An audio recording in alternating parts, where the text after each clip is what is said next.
biaya ya. Biaya itu tergantung dari perspektif mana kita memandangnya, gitu ya. Dari perspektif masyarakat atau society itu kajian ekonomi, farmakonomi perspektif masyarakat luas adalah penghitungan biaya intervensi kesehatan seperti program penurunan konsumsi rokok untuk memperkiraan potensi peningkatan produktivitas ekonomi atau penghematan biaya pelayanan kesehatan secara nasional dari intervensi kesehatan tersebut.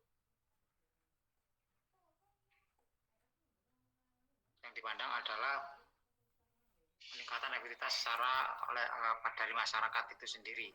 Sementara kalau dari kelembagaan ini terkait tentang masalah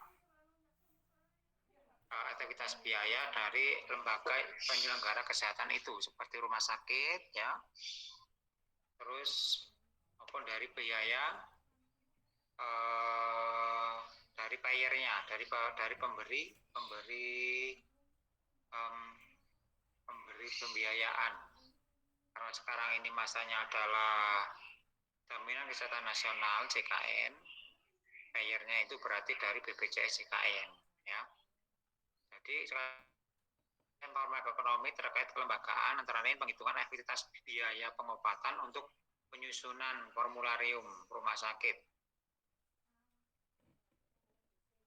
Bisa formularium rumah sakit itu dipilih dari berbagai macam obat. Sebagai contoh, misalnya obat hipertensi itu yang mau masuk dalam formular rumah sakit itu apa saja. Kita ketahui sudah dari semester 5 ini ada yang sudah mendapatkan kuliah farmakoterapi, utamanya untuk hipertensi. Udah, Pak.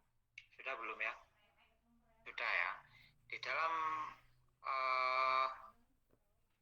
golongan obat untuk hipertensi kan macam-macam. Ada apa saja golongan anti hipertensi? Dosisnya sekian. Ada kalsium channel blocker (CCB), ya. Ada ARB, angiotensin receptor blocker, ya. Terus ada diuretik di situ. Ada beta blocker, ya. Terus ada golongan yang lainnya, masih ada alpha blocker juga bisa dipakai, ya.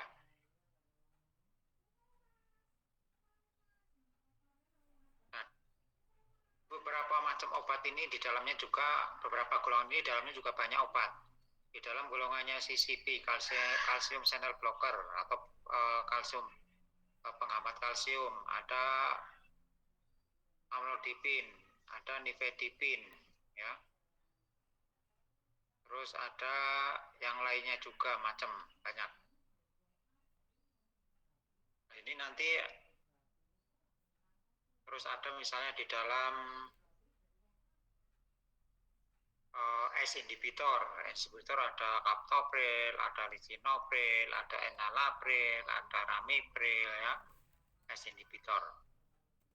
Ada juga diuretik, misalnya di situ ada diuretik hemat kalium, ada diuretik yang boros kalium, ya, diuretik general sodium furosemid, terusan HCT.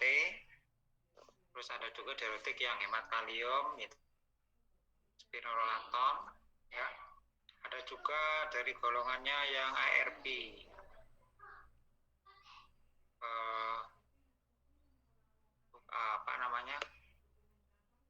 angiotensin reseptor blocker, seperti valsartan, candesartan, ya, irbesartan. Nah, dengan banyaknya macam obat seperti ini, berarti kan kita harus memilih dari sebuah rumah sakit, harus memilih mana yang cost efektif, ya, mana yang cost efektif. Karena kemarin di rumah sakit itu model pembiayaannya menggunakan model inasibisis, ya, case based group, berdasarkan penyakit, Hipertensi nggak peduli obatnya mau diberi apa saja, ya, hipertensi obatnya apa saja terserah. Yang penting pokoknya 100.000 hipertensi sekali kunjungan. Nah, enggak, rumah sakit harus berhitung ada nggak sih karena obat itu yang efektif tapi murah, ya kan? Efektif tapi murah. Ada yang di situ pasien, yang di situ dengan CCB cukup, ya, kalsium phenylbutyrol cukup, dengan amlodipin cukup. Tapi ternyata dia tidak efektif dengan CCB, tapi bisa menggunakan S inhibitor. Ada yang efektif dengan S inhibitor. Pakai S inhibitor nggak cukup, pakai CCB nggak cukup, karena S inhibitor sama CCB kan harganya murah. Mau nggak mau, ternyata tetap tidak mempan, mau nggak mau diganti dengan ARB, angiotensin reseptor blocker, misalnya valsartan, kandesartan, itu harganya lebih mahal. Tapi kalau misalnya pasien ini efektif menggunakan ini, ya mau nggak mau berarti pakai yang lebih mahal. Ada yang menggunakan terapi mono tidak efektif, mau nggak mau menggunakan terapi double terapi atau menggunakan regimen yang dari beberapa golongan, bisa 2 golongan. Nah, di dalam hal proses penghitungan kemungkinan ini semuanya harus dihitung, ya, sehingga benar-benar cost efektif bagi sebuah institusi rumah sakit. Bagaimana rumah sakit tetap bisa melakukan proses pembiayaan, tetap bisa memberikan pengobatan kepada pasien, tetapi tidak tekor rumah sakitnya. Karena 100.000 misalnya, ya, biayanya 100.000, pokoknya harus cukup untuk biaya obat, biaya biaya dokter, ya, biaya tenaga kesehatan, dan biaya penunjang yang lainnya. Contoh yang lainnya adalah dalam hal proses penyusunan DOEN, daftar obat esensial nasional, ya, maupun untuk formularium nasional. Ini semuanya dihitung, masing-masing obat dihitung mana yang paling cost efektif. Jadi kelembagaan, ya, di mana perspektif ini dilihat dari kelembagaan, berarti nanti harus melihat cost efektif biaya dalam proses pengobatan. Perspektif masyarakat, bagaimana program pengobatan itu benar-benar bisa memberikan peningkatan produktivitas, ya, peningkatan produktivitas bagi ekonomi secara keseluruhan. Sementara kalau perspektif individu, kajian farmakonomi dari perspektif individu adalah penghitungan biaya perawatan kesehatan untuk mencapai kualitas hidup tertentu, sehingga pasien dapat menilai suatu intervensi kesehatan cukup bernilai atau tidak dibandingkan dengan kebutuhan lainnya. Misalnya dia mengorbankan 1 juta, itu sesuai dengan harapan enggak sih? Sehingga sebuah institusi rumah sakit kita puas dengan pelayanan, dengan tingkat kesembuhan, itu pengorbanan yang dia keluarkan pun dinilai pas atau tidaknya.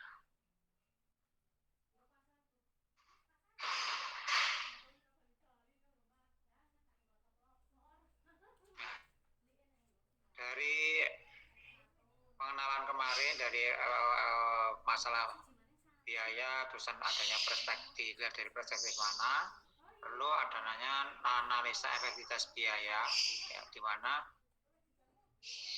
analisis menilai biaya yang dikeluarkan dengan hasil intervensi yang dikeluarkan dari 2 atau lebih alternatif kegiatan itu dilakukan proses efektif, dinilai efektif yang mana, ya.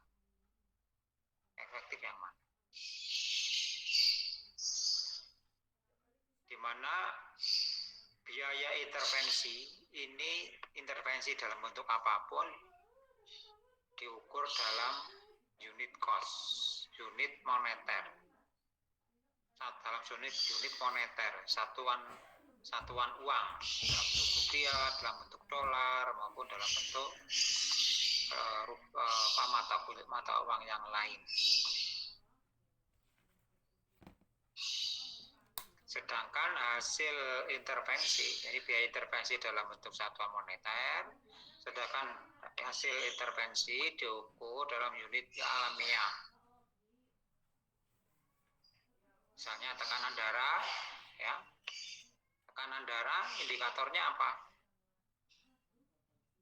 Hipertensi berarti turunnya tekanan darah, yaitu indikator alamiahnya apa kalau hipertensi? mmHg ya, milimeter mmHg, tekanan darah.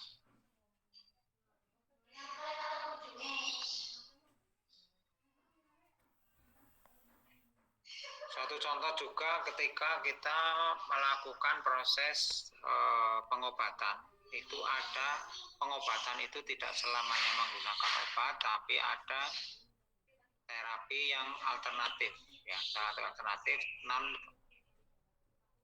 yang non pakai medikamentosa tanpa non medikamentosa. Di dalam terapi menggunakan medikamentosa itu ada enggak status dari efeknya terhadap status kesehatan, ya, impactnya terhadap status kesehatan seperti apa dan impactnya terhadap biaya kesehatan seperti apa. Demikian juga kalau misalnya menggunakan terapi tanpa non medikamentosa juga, seberapa efektifkah terhadap kesehatan sama biaya kesehatan itu. Sehingga di dalam farmakoekonomi itu ada beberapa model-model yang di situ dapat digunakan dalam hal studi farmakoekonomi. Yaitu ada cost minimization analysis, cost effectiveness analysis, cost effectiveness analysis, atau analisis efektivitas biaya, cost utility analysis, CUA atau analisis utilitas biaya, dan ada cost benefit analysis, analisis manfaat. Semuanya ini punya kriteria dan cara perhitungan sendiri, di mana untuk CMA, cost minimization analysis atau analisis minimasi biaya ini membandingkan biaya total penggunaan 2 atau lebih obat yang khasiat dan efek sampingnya sama, ekuivalen. Khasiatnya bodoh, efek sampingnya hampir sama, ekuivalen.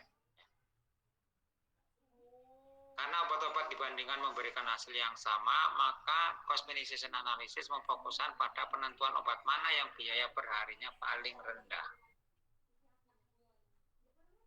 Obat khasiatnya sama, efek sampingnya sama. Sama-sama untuk hipertensi misalnya. Khasiatnya sama, juga efek sampingnya sama. Contohnya,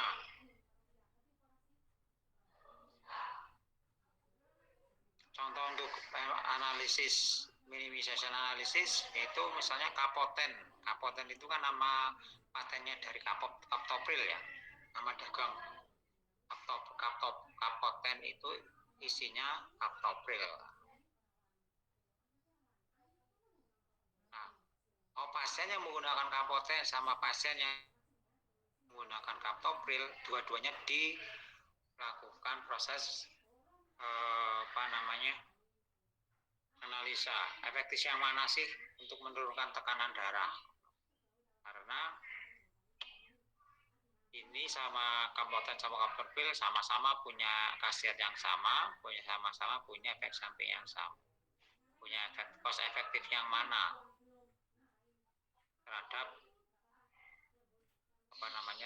dalam biaya ini. Contoh gampangnya seperti itu. Sementara cost effectiveness analysis atau CEA, analisis efektivitas biaya ini Itu terapi yang dibandingkan memiliki hasil terapi outcome yang berbeda. Obat yang di situ dipakai untuk memberikan terapi, tapi terapinya hasil outcome-nya berbeda, efeknya berbeda. Ini dapat digunakan untuk membandingkan obat-obat yang pengukuran hasil terapinya dapat dibandingkan. Contohnya, membandingkan dua obat yang digunakan untuk indikasi yang sama, tetapi biaya dan efektivitasnya berbeda.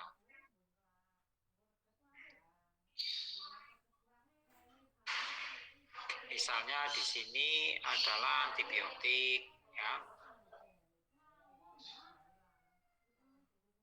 Itu cost per cure-nya berapa, per dosisnya berapa. Terus juga ada digunakan untuk obat jantung, ya. Cost per tahunnya itu berapa. Untuk biaya ini, untuk cost per tahunnya itu berapa. Untuk serangan jantung, ya, untuk keadaannya mencegah terjadinya serangan jantung kembali, itu berapa. Misalnya, obat jantung ada digoxin, ya, juga ada ISBN, ada glyceryl trinitrat, ya. Nah, ini semuanya dihitung untuk mengetahui efektif yang mana dalam proses pembiayaan. Dalam CEA, pada saat membandingkan dua macam obat, biasanya digunakan pengukuran incremental cost effectiveness yang menunjukkan biaya tambahan akibat digunakannya suatu obat ketimbang digunakan obat lain. Jika biaya tambahan ini rendah, berarti obat tersebut lebih baik untuk dipilih. Sebaliknya, jika biaya tambahannya sangat tinggi, maka obat tersebut tidak baik untuk dipilih. Nanti contoh penghitungannya ada di belakang. Jelas ya, jadi kalau obatnya dia biaya tambahnya rendah, bisa dipilih. Tapi biaya tambahnya lebih tinggi daripada efektivitasnya, sebaliknya tidak bisa dipilih. Contohnya di sini juga cost effective analysis adalah untuk terapi hipertensi, membandingkan antara efek amlodipin tadi apa? CCB, calcium channel blocker, dengan valsartan. Valsartan itu apa golongan tadi? Angiotensin, ARB, angiotensin channel blocker, ya. Ini sama-sama buat hipertensi. Yang satu golongan CCB, yang satu golongan ARB. Ini CCB, ARB.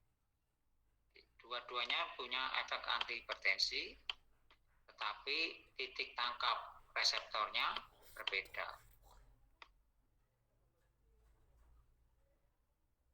Satuan ukuran yang dipakai apa? Tetap satuan ukuran dipakai adalah alamiah.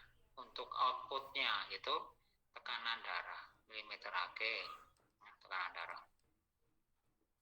Jadi untuk cost effective analysis dan cost minimization analysis,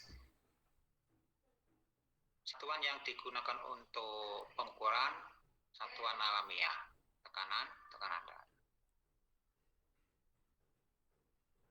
Sementara cost utility analysis, itu metode ini dianggap sebagai subkelompok cost effectiveness analysis karena CUA juga menggunakan rasio cost effectiveness, tapi penyesuaian dengan skor kualitas hidup, quality justice of life-nya. Ya, quality justice of life, QALYS. Ya, ini QALYS. QALYS ini dalam hal proses studi farmakoekonomi ini paling banyak digunakan, ya, karena ini lebih banyak menggambarkan menghitung biaya, tapi Tapi ini susah.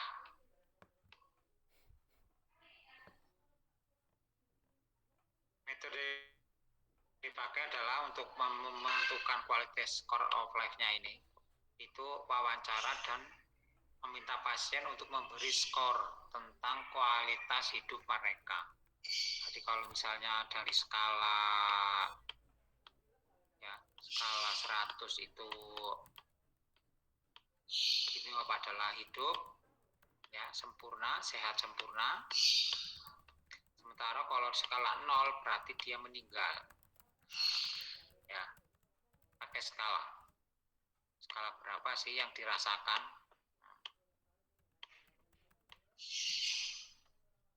Kalau di bawah 60 berarti kan tidak cost efektif. Kalau di atas 60 berarti ada bisa dihitung sebagai cost efektif karena bisa meningkatkan kualitas hidup. Tapi kalau 50-50, diobati orang diobati podo wae. Kalau diobati malah tambah sengsara ya awak. Berarti kan kualitas hidupnya malah turun.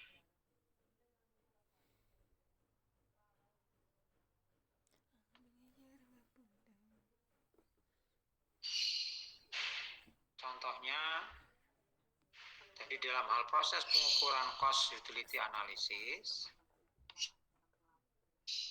ya, itu yang dihitung adalah quality of life-nya, utilitasnya.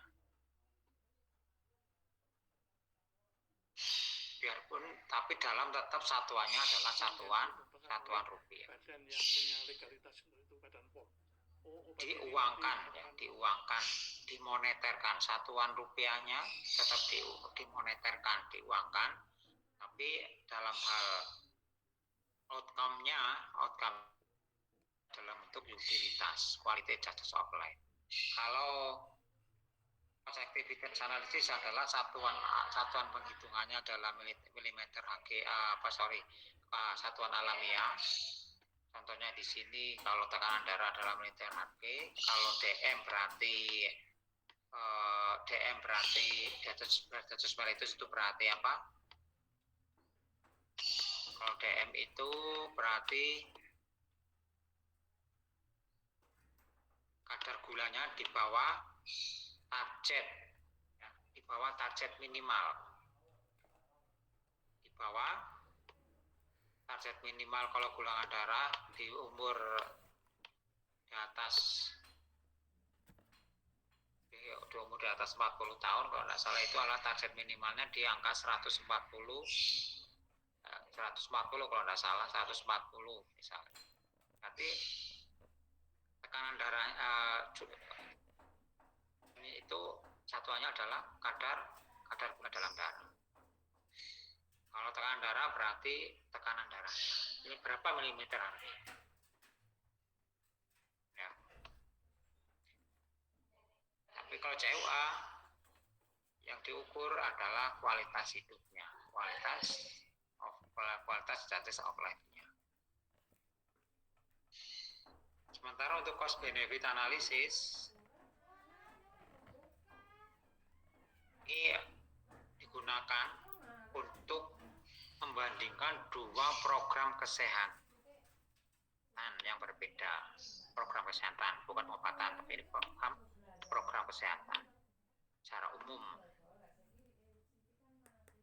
Contoh cost benefit dari program penggunaan vaksin. Jadi adanya penggunaan vaksin dibandingkan dengan program penggunaan obat antihiperlipidemi.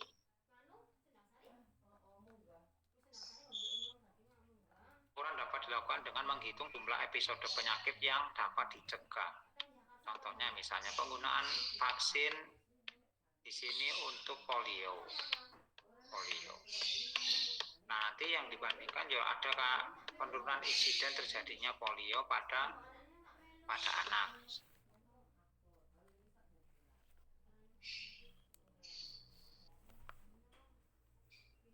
Episode penyakit yang dapat dicegah kemudian dibandingkan dengan biaya kalau program ini dilakukan. Sebelum dilakukan vaksinasi polio, berapa sih terjadi insiden, berapa kerugian yang muncul, Ya. Karena kalau misalnya penyakit polio, orang anak itu kena polio, dia tumbuh kakinya tidak normal, sehingga dia bisa muncul kecacatan seumur hidup.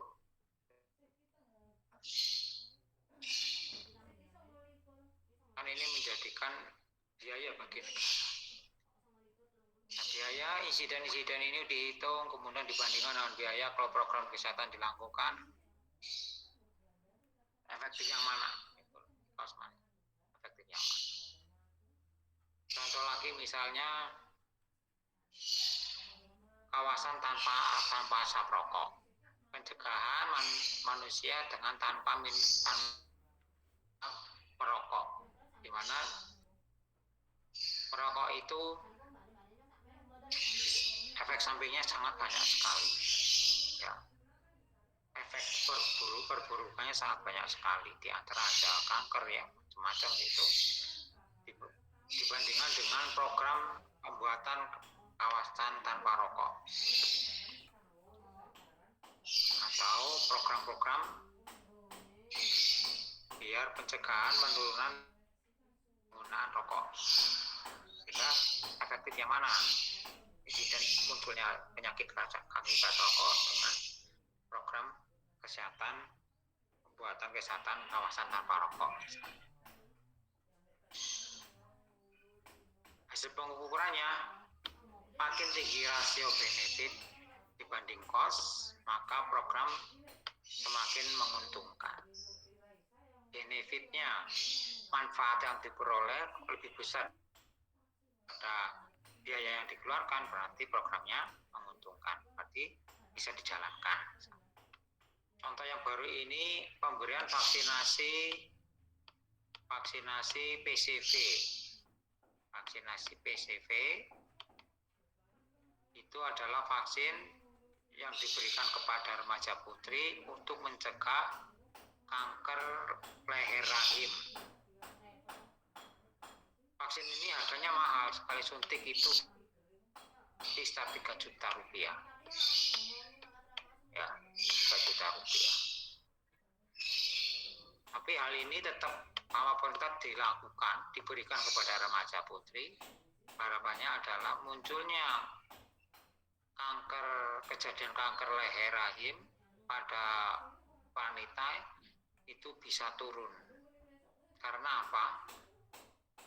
Angka kejadian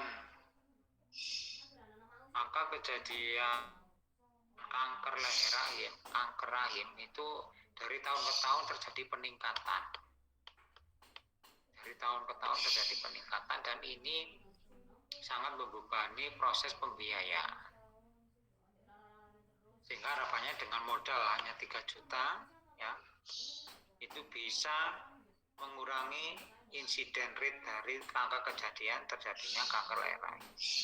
Dimana kalau misalnya dia kena kanker leher rahim, sekali tindakan berapa juta saja yang harus dikeluarkan, dan berapa, tidak hanya cuma penglihat dari berapa juta yang dikurang untuk membuat operasi kanker ini, pembiayaan ini. Kalau misalnya dia harus diangkat, berarti kan muncul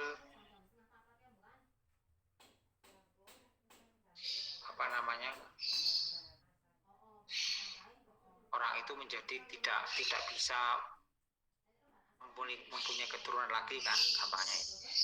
Tapi kalau dia diobati dengan kemoterapi, biayanya sangat mahal.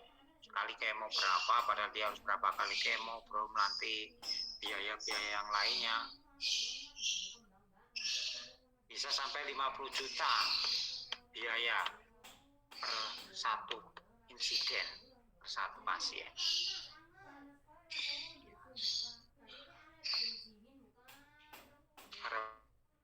Dengan vaksinasi bisa menurunkan insiden rate dari angka kejadian kanker leher rahim. Jadi dengan pemberian vaksinasi PCV, ya.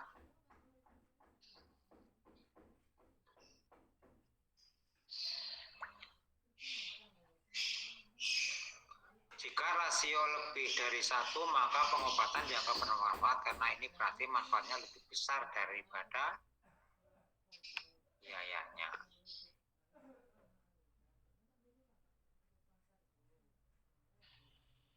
Cost benefit analisis ini merupakan jenis analisa yang paling komprehensif dan tapi sulit untuk dilakukan.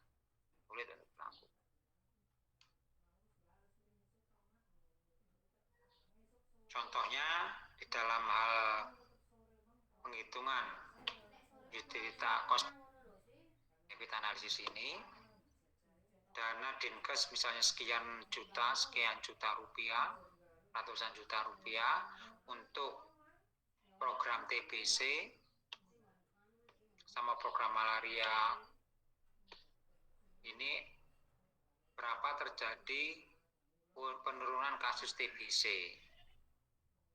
berapa terjadi penurunan kasus malaria.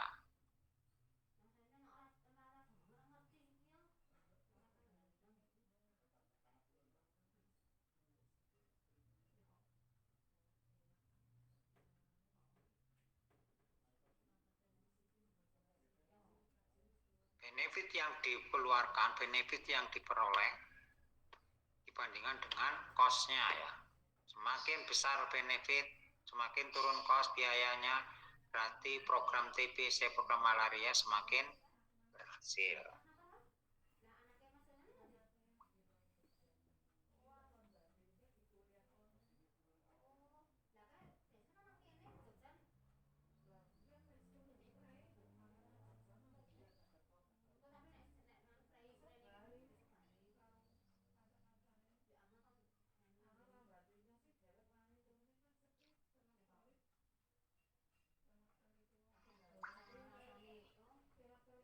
Jadi tadi kalau CEA ya, CEA menggunakan efek terapeutik sebagai outcome-nya. Sementara kalau CUA ya menggunakan kualitas hidup sebagai outcome-nya, penghitungan outcome-nya. Kalau CBA, cost benefit analysis, berarti itu benefitnya diukur dalam bentuk mata uang. Tapi ini nilai mata uang benefit itu juga menjadi bentuk perdebatan karena masing-masing orang kan mempunyai pandangan yang berbeda.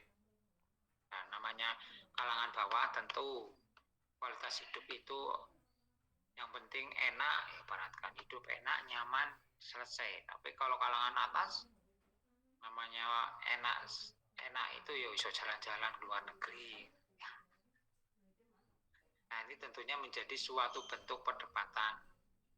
Sehingga beberapa nilai uang sebuah kualitas hidup itu, berapa nilai uang sebuah kualitas hidup bagi seseorang ini antara kalangan menengah atas sama kalangan menengah bawah tentunya akan menjadi sebuah perdebatan. Karena anggap saja kalau misalnya kita itu hidup dengan satu hari 100.000 sudah cukup, tapi bagi mereka yang kalangan menengah atas bisa jutaan rupiah baru cukup.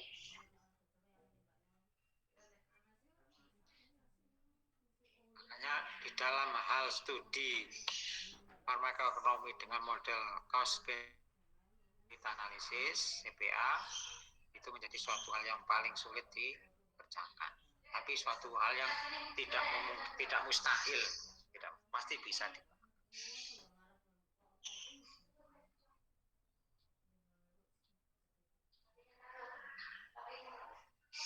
Jadi aplikasi studi farmakoekonomi ini bisa dipakai oleh siapa? Itu dapat dimanfaatkan untuk menilai biaya manfaat baik dari produk obat maupun dari pelayanan kefarmasian, pharmaceutical care itu sendiri. Dari biaya. Jadi yang memanfaatkan studi farmakoekonomi ini siapa? Yang pertama, penyelenggara pelayanan kesehatan, yaitu rumah sakit, ya. Yang kedua adalah dari payer-nya, dari BPJS Kesehatan, ya, payer. Yang ketiga bisa dari industri farmasi itu sendiri juga. industri farmasi bagaimana dia bisa menghasilkan sebuah produk obat yang bisa diterima oleh rumah sakit sama BPJS, ya. Dia memproduksi dalam skala besar, menghitung sehingga dengan biaya produksi itu bisa memberikan nilai ekonomi yang paling efektif. Contoh misalnya, amlodipin di dalam hal proses pengobatan hipertensi satu Indonesia misal, itu kebutuhannya adalah 100 miliar tablet. 100 miliar tablet dengan biaya sampai 2 triliun misal. Biayanya 2 triliun. Berarti per tabletnya 2000 per tablet misal, atau banyakkan ya, banyakkan. Dari 100 miliar tablet bisa 2 triliun, berarti per tabletnya harus mengeluarkan biaya sekitar 200 rupiah per tablet, ya. Berarti kan 200 dikalikan 100 juta berarti kan 2 triliun, ya. Jadi butuh dipin dengan biaya 2 triliun rupiah. Berarti kan per tabletnya 200 rupiah. Nah, pabrik itu nanti dia akan melakukan studi kira-kira dengan pasar 2 triliun ini, amlodipin dengan biaya yang muncul di situ 200 rupiah, ya, atau dengan harga pasar 200 rupiah, pabrik bisa nggak sih memproduksi amlodipin itu dengan harga segitu? Atau pabrik itu mereka bisa melakukan proses studi sehingga bisa menekan biaya produksi.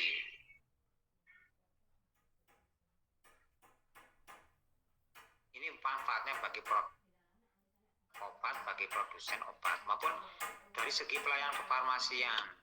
Ini juga bisa digunakan untuk studi farmakonomi, dipakai untuk pelayanan kefarmasian, pharmaceutical care. Bagaimana sebuah pelayanan farmasi bisa diberikan, bisa meningkatkan outcome dari proses pengobatan itu sendiri. Sehingga berapa sih kira-kira nilai yang bisa diberikan kepada pelayanan kefarmasian itu?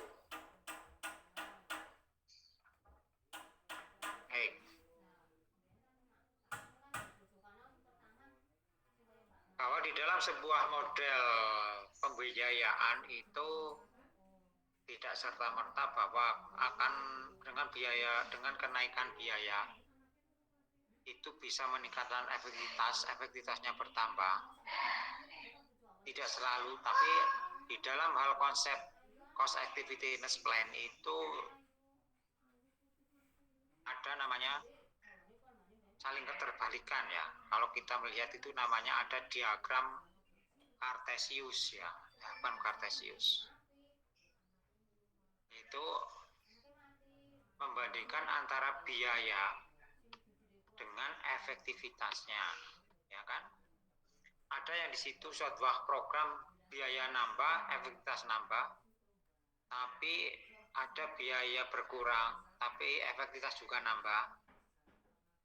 Ada namanya, ini berarti kan ada namanya meningkat efektivitas, efisiensinya benar-benar ada melakukan efisiensi dilakukan, tapi juga meningkatkan efektivitasnya bertambah. Ada namanya efisiensinya berkurang, tapi efektivitasnya juga ikut berkurang. Sehingga di antara ada biaya nambah, efektivitas juga nambah. Ini ada namanya garis threshold, ya, rate of our threshold ini. Ya.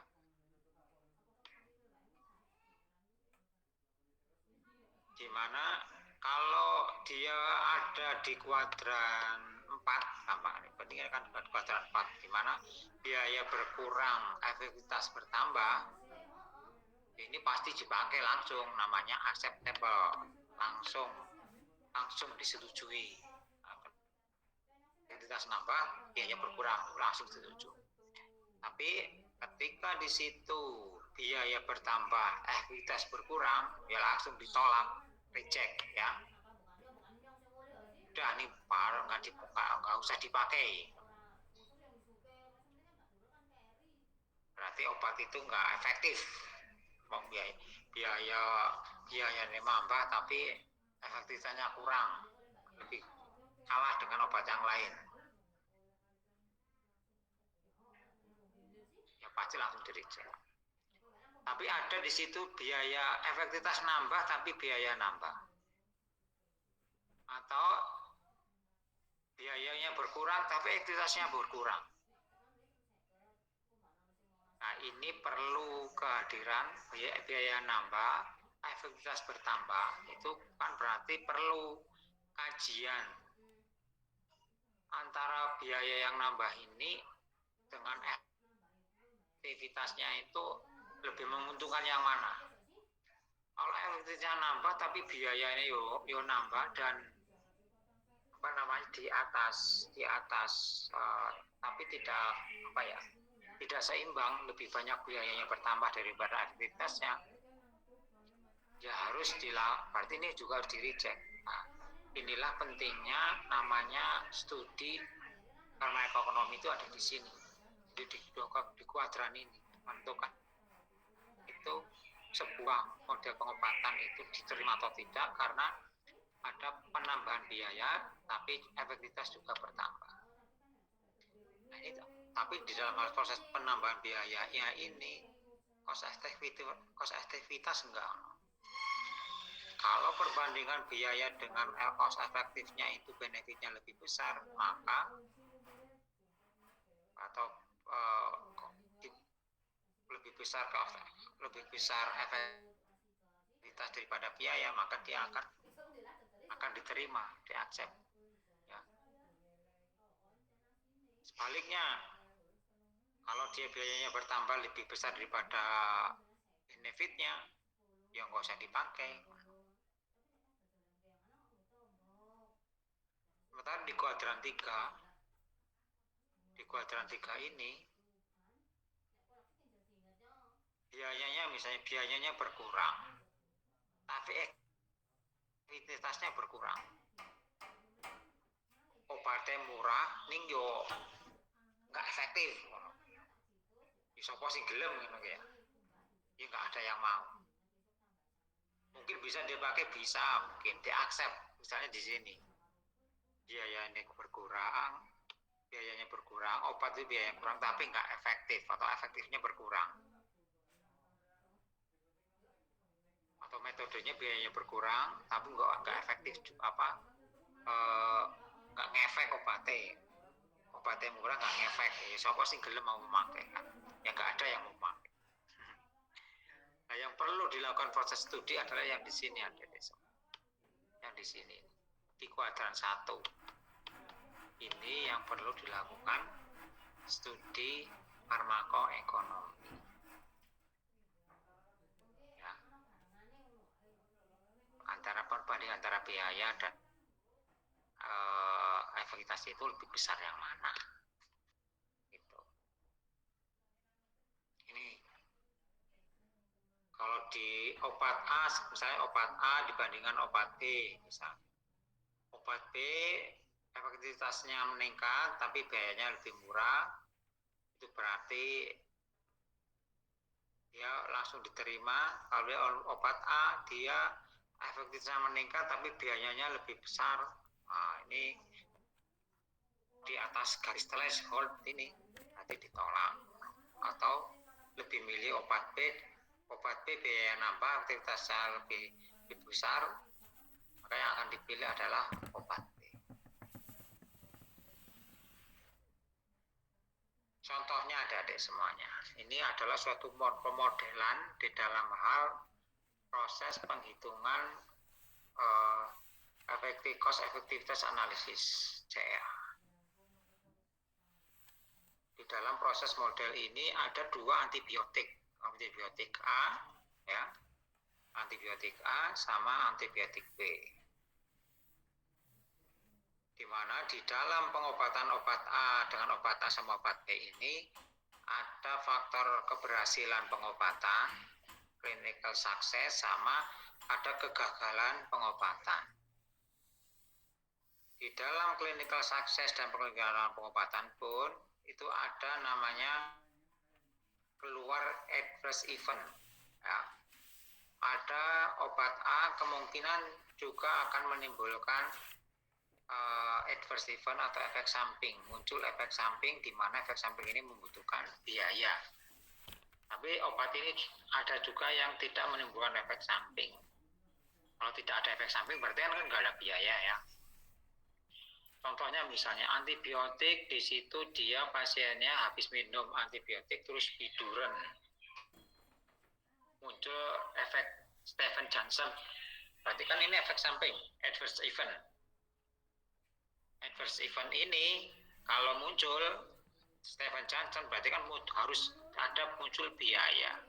Ya kan? Muncul biaya. Sehingga kita buat dalam skala ini apa namanya? Dalam diagram seperti ini ya. Dibuat obat ada infeksi ya, ada infeksi diterapi dengan dua antibiotik yang berbeda, dua kelompok yang berbeda, masing-masing punya apa namanya keberhasilan terapi, tapi juga kemungkinan gagal terapi juga ada, di mana di pengobatan antibiotika juga ada muncul, ada yang dia tanpa efek samping, tidak muncul efek samping, tapi ada juga yang muncul efek samping. Ini dikelompokkan, distudikan, kita kuantifikasi, kita nilai dengan parameter seperti ini. Probabilitas sukses klinis atau probabilitas keberhasilan pengobatan untuk antibiotik A 90%, antibiotik B 95%. Biaya obat atau terapi untuk antibiotik A 250.000,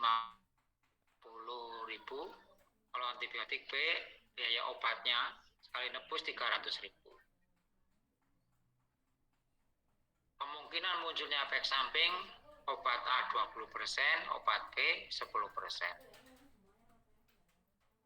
Dengan biaya kalau misalnya muncul efek samping, ini dua-duanya 1 juta rupiah. Nah, dari parameter penelitian ini, dari parameter yang ditentukan ini, kira-kira kalau misalnya kita nggak menghitung secara teori CEA, teori ekonomi, kira-kira dari sini obat A sama obat B itu murah mana? Kira-kira murah mana? Ada semua.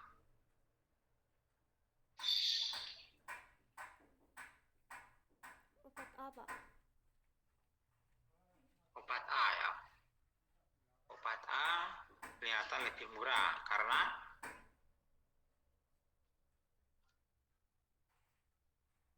biayanya lebih murah kan? Atau harganya lebih murah? Iya, Pak. Betul. Kalau kita tidak melakukan studi, orang awam atau kita secara langsung, kalau ya obatnya, harga obatnya ini 250, obat B 300, ya milih obat A karena harganya lebih murah. Tapi kita lihat secara kalau studi farmakonomi ya, bahwa obat A ini kemungkinan keberhasilannya adalah 90%. Berarti ada tingkat kegagalan berapa? 10%. Berarti misalnya dari 100 orang yang diobati, kemungkinan yang sembuh adalah cuma 90 orang, yang gagal adalah 10 orang. Tapi kalau obat B, obatnya lebih mahal, tapi dia tingkat keberhasilannya lebih tinggi, karena dari 100 orang yang diobati, 95 sembuh, yang 5 gagal. Atau kita suruh milih mana? Dengan biaya 250.000, tapi tingkat keberhasilan cuma 95%, 90%, atau kita mau bayar 300.000, tapi tingkat keberhasilannya 95%, tingkat kegagalannya hanya 5% toh. Mau milih yang mana? Yang 300.000, Pak. 300.000, gitu ya. Ini cara gampangannya gitu. Oh ya, saya lebih baik yang tingkat keberhasilannya lebih tinggi. Kalau nek duit-duit. Yo nek duit 300.000. Iya. Kalau kita tidak punya uang, ya belinya yang beli yang 250.000 lah. Ya. Tapi kita juga lihat juga di sini ada lagi di bawahnya itu kan ada kan apa itu probabilitas efek samping. Kemungkinan muncul efek samping obat A 20%, obat B cuma 10%.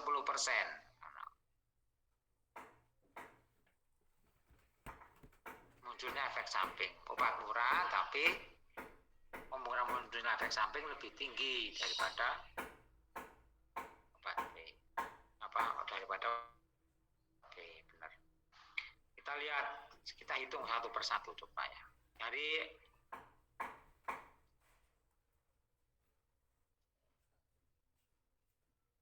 data-data ini kita masukkan ke dalam sebuah tadi yang kita masukkan nilai-nilainya. Kita masukkan nilai-nilainya.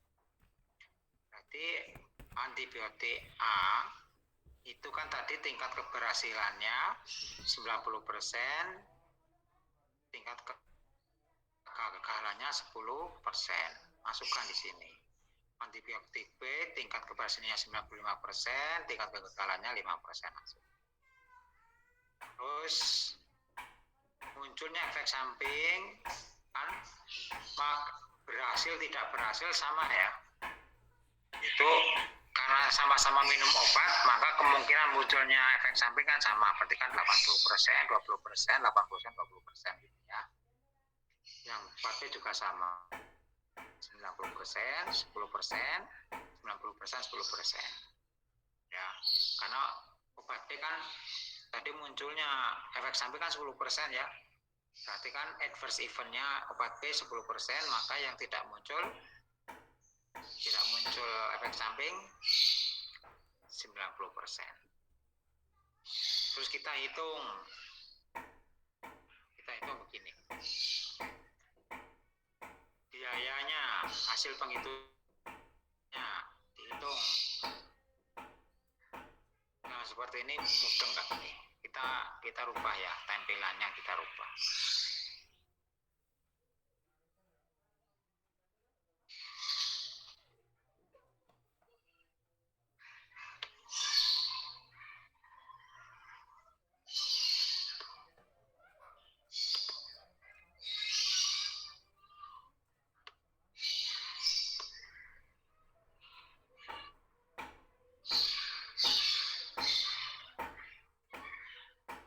Ini penting, adik-adik, penghitungan ini penting.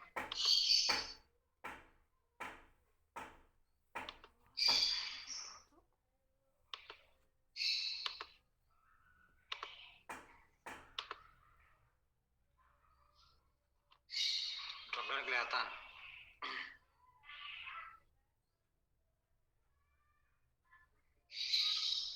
Jadi kita hitung tadi, kan ini ada muncul biaya, ya, biaya obat, sama biaya efek samping.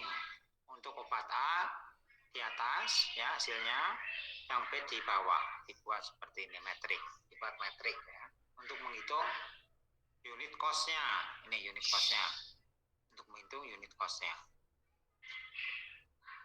Di mana unit cost itu adalah total biaya dibagi jumlah pasien yang diobati. Contohnya anggap saja ini jumlahnya sama-sama 100 gitu ya. Kita hitung biayanya. Obat A sukses tanpa efek samping. Jadi biaya efek sampingnya berarti berapa? Kalau tanpa efek samping berarti biaya efek sampingnya 0 ya? 0 Pak. 0 ya, 0. Berarti biaya, karena nggak muncul efek samping 0. Berarti sukses tanpa efek samping biayanya adalah untuk obat A 200.000. Probabilitas munculnya kejadian di obat A tanpa efek samping sebesar 0,72. Di mana probabilitas itu kan total kejadian itu harus angkanya 1 ya. Atau 100%, probabilitasnya 100% atau 1. Nah, di masing-masing kejadian ini semua di total harus 1 total. Sukses tanpa efek samping 0,72. 0,72 ini dari mana angkanya ini?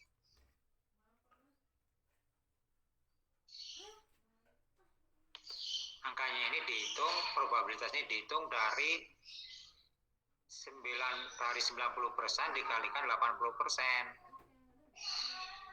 Atau 0,9 kali 8. Jadi muncul 0,72. Mudah ya? Jadi kemungkinan munculnya pasien pengobatan dengan obat A tanpa efek samping dan berhasil sejumlah 0,72 atau 72% dari total populasi pengobatan yang menggunakan obat A itu. Mudah ya?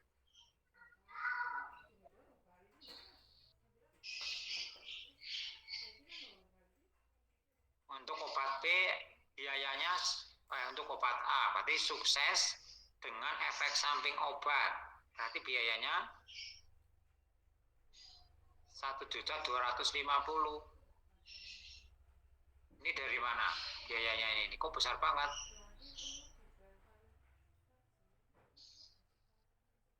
Itu biayanya ini dari biaya obat itu sendiri.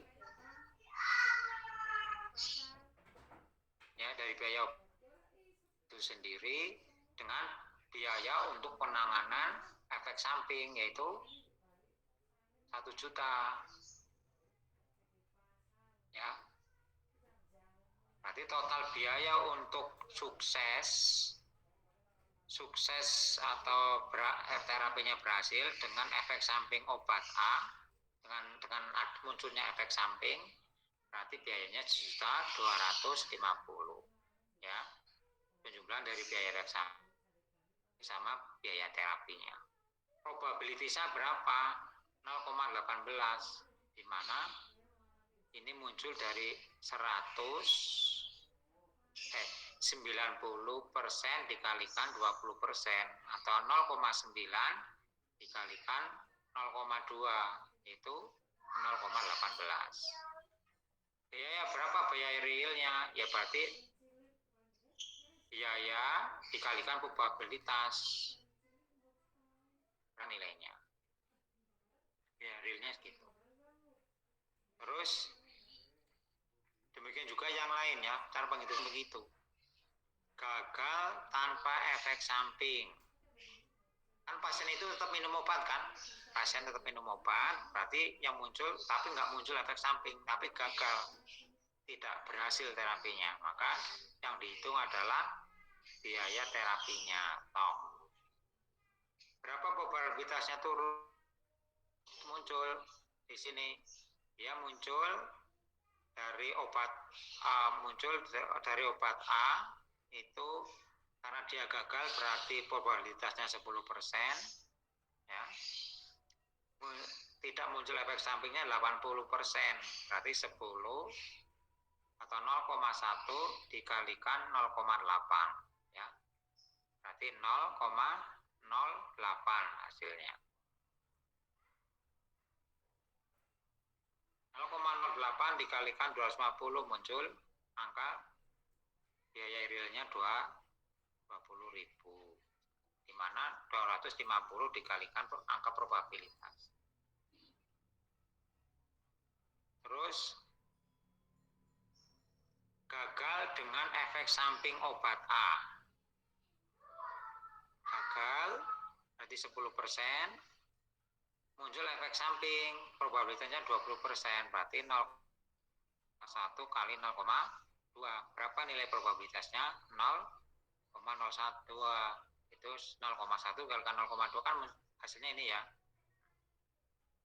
Coba ini total, nilai probabilitas ini total berapa?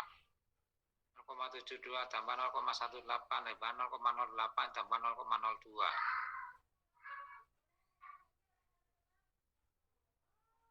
Ini angkanya benar-benar satu enggak?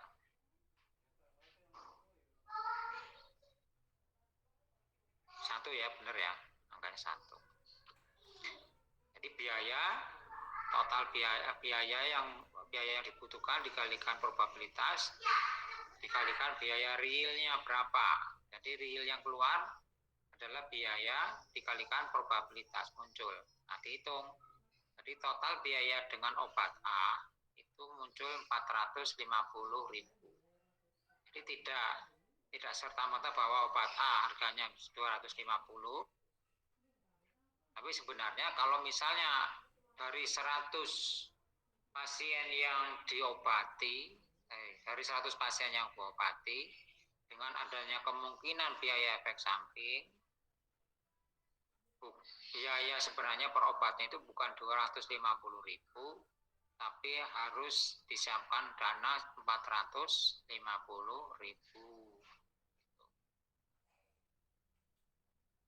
Biaya sebenarnya kalau kita hitung itu 450.000 karena harus menanggung kemungkinan munculnya efek samping tadi.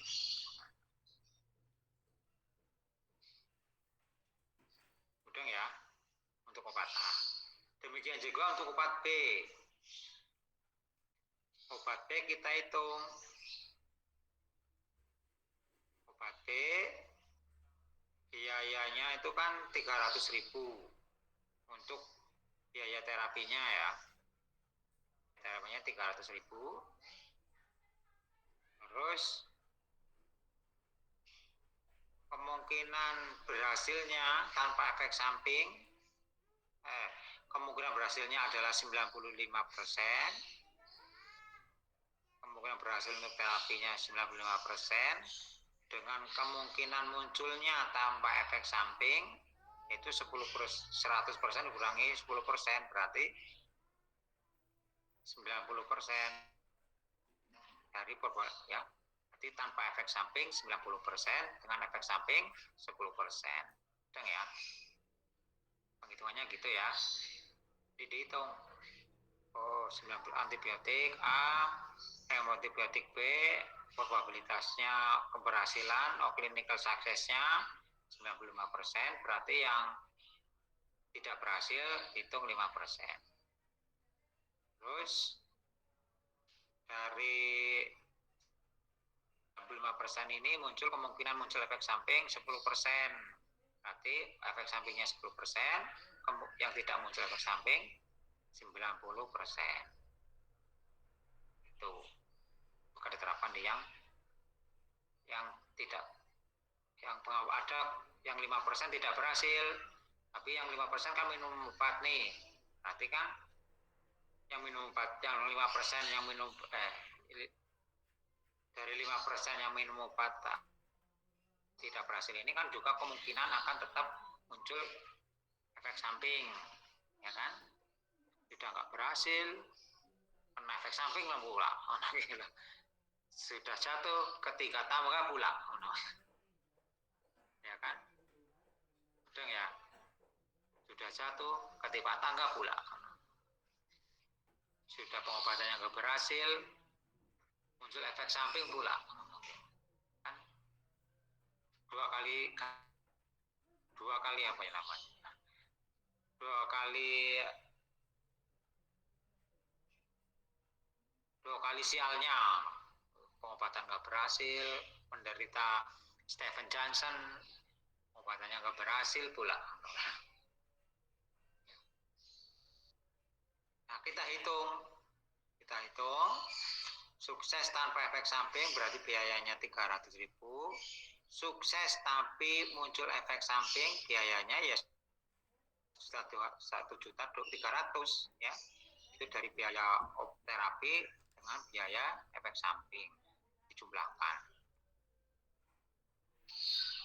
Gagal tanpa efek samping kan sama-sama minum kan, berarti kan tetap 300.000.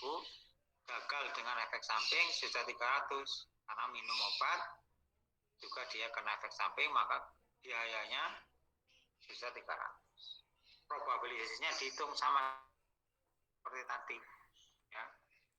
Berarti yang sukses tanpa efek samping berarti kan 95% dikalikan 90%,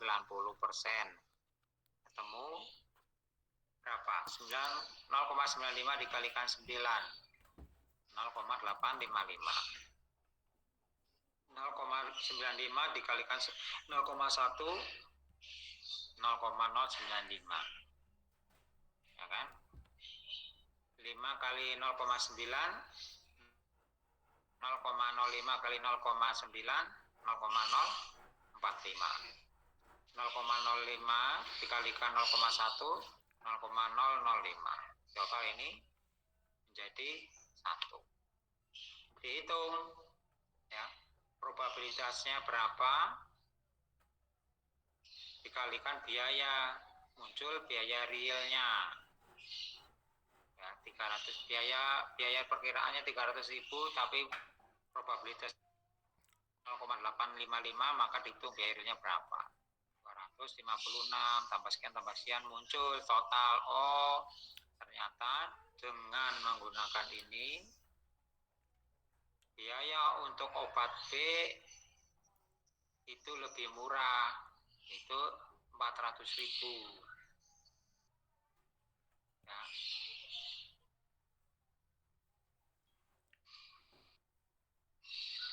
Dibandingkan dengan total biaya obat A biayanya 450.000.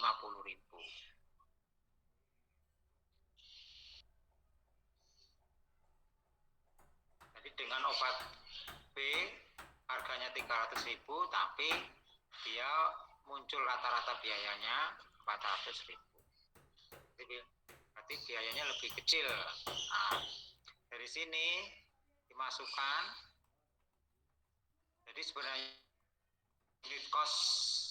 unit cost-nya berapa sih untuk obat A? Nah, unit cost-nya total biaya dibagi jumlah pasien yang diobati. Total biayanya berapa? Berarti kan kalau per pasiennya 450.000 dikalikan 100 misalnya. Kita lihat.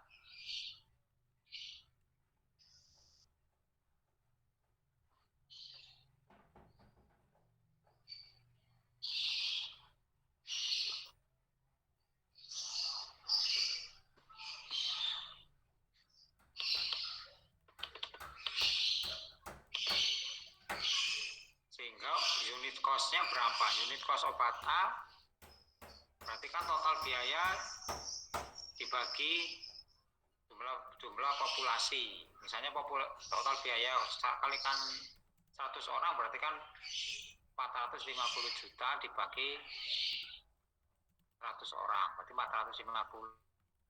Untuk biaya obat A, unit cost untuk obat B adalah 400.000. ASER-nya gimana? Atau average cost effectiveness ratio, average cost rata-rata rasio cost biaya efektivitas. Jadi total biaya yang diperlukan dibagi aktivitas yang dihasilkan. Aktivitasnya berapa? Tadi aktivitasnya kan ini obat A punya sukses klinisnya atau efektivitasnya 90%. Berarti obat A itu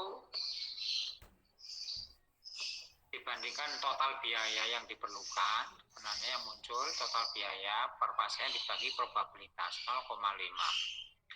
Itu berarti nilai asernya untuk obat A 500.000.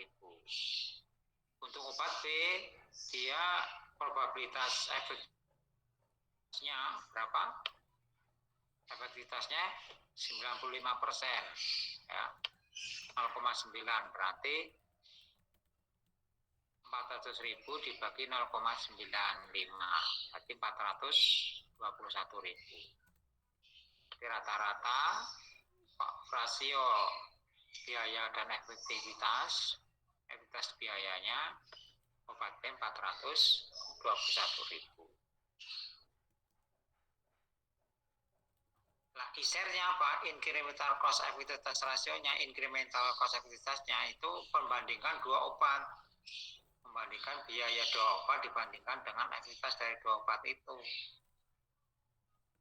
ISER, ya, membandingkan dua obat, cost biayanya dibandingkan dengan efektivitas dari dua obat itu.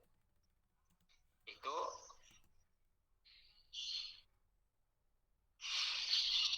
obat A berapa tadi? Obat B dibandingkan dengan obat A, ya. Obat B biayanya 400.000, ya kan? Ini dikurangi biayanya obat A 450.000 dibagi efektivitas obat B 0,95, efektivitas obat A 0,9, berarti 450.000 dikurangi 450 berarti kan nilainya minus nih sebenarnya. Nilainya minus, ya, dalam kurung itu berarti nilainya minus. 50.000 dibagi 0,05 berapa? Berarti minus 100.000. Berarti obat A ini menunjukkan bahwa obat dengan nilai minus ini berarti obat B itu lebih tinggi, ya, lebih tinggi efektivitasnya, atau dia perbandingan antara rasio ISER-nya berapa, dan nilai ISER-nya dari obat A berarti dia lebih baik. Gitu. Jadi obat B dipakai dalam pengobatan infeksi. Obat B, kesimpulannya obat B ialah yang dipilih untuk pengobatan infeksi ini. Karena apa? Dia lebih cost efektif dibandingkan dengan obat A.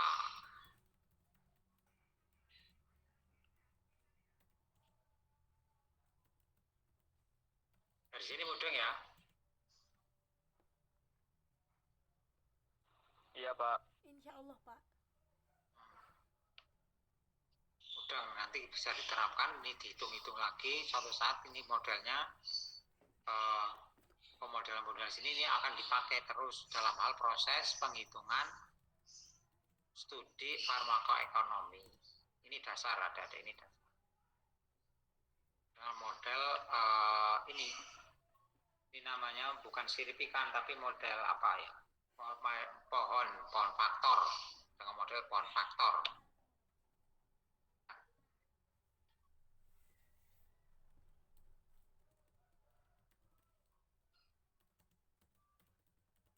Sehingga kalau kita masukkan ke dalam sebuah diagram,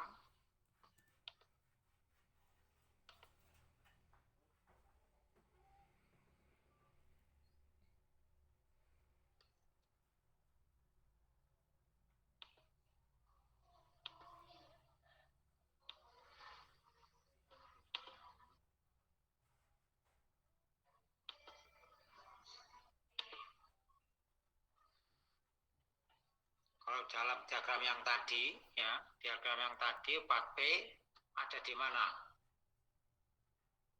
Obat B ada di dalam bawah, di bawah maksudnya di slope bawah ya, di slope bawah,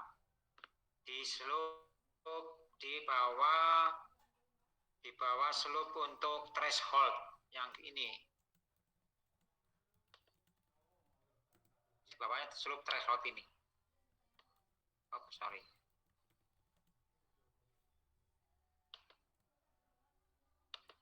Di bawah slope yang ini ada semuanya. Di mana sebenarnya 4P itu dia lebih efektif, tapi perbandingan biarpun cost-nya lebih tinggi kan, 300.000 lebih tinggi ya. Ini B maksudnya di sini. Tapi dia lebih efektif. Berarti dia posisinya ada di atas ini, sorry, bukan di bawah, di atas. Tapi dia ada di bawah garis slope ini.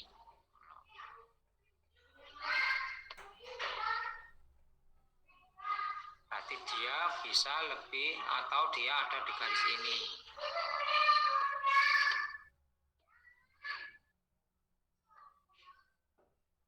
Jadi obat B bisa diterima sebagai obat pengganti dari obat A gitu. Karena dia lebih dari nilai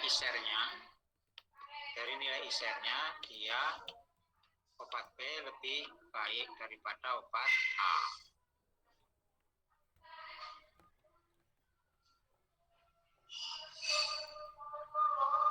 Dek, saya kira itu ada yang ditanyakan kira-kira ada, Dek?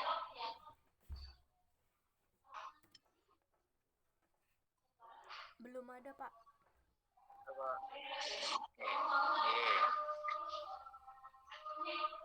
Ini penting yang saya terangkan yang terakhir. Nanti untuk dipelajari lagi, kalian silakan dipelajari lagi, dipahami ya, dipahami sampai paham. Karena ISER ini banyak dipakai dalam hal studi farmakoekonomi. Nanti termasuk penghitungan namanya discounting untuk proses penurunan penghitungan pembiayaan ini. Ada namanya discounting. Tapi itu berlaku untuk studi yang dilakukan untuk studi farmakonomi yang jangka panjang. Studi yang dilakukan untuk lebih dari 1 tahun. Discounting ini adalah untuk penyesuaian nilai rupiah terhadap pengaruh dari adanya perubahan nilai uang.